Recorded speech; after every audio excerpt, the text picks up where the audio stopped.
मोर छत्तीसगढ़ मया भरे,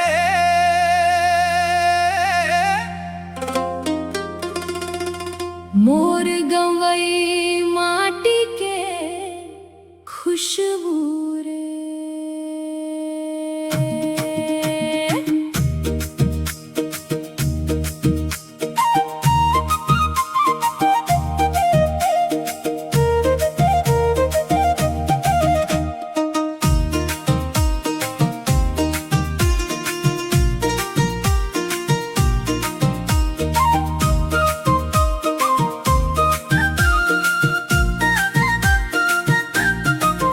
मोर गांव के गली गली मया के बात चलते, धान के खेत लहराए हरियर सपना पलथे।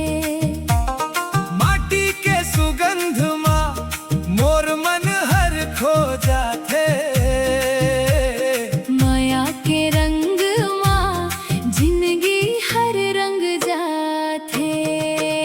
अरे मोर माटी के खुशबू मन लाभा जाथे। मोर छत्तीसगढ़ मया दिल माँ समा जाते। नदी नाला गावत हावे गाथा पुरखौती के।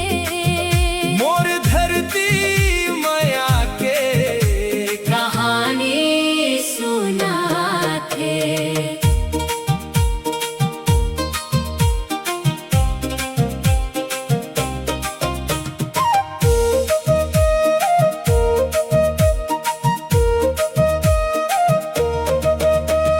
तीजा पोरा के दिन गली में रौनक छाए।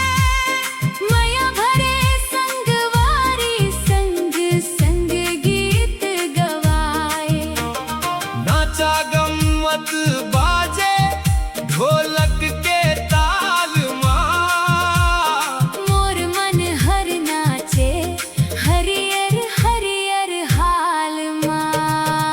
अरे मोर माटी के खुशबू मन लाभा जाथे। मोर छत्तीसगढ़ मया दिल माँ समा जाथे।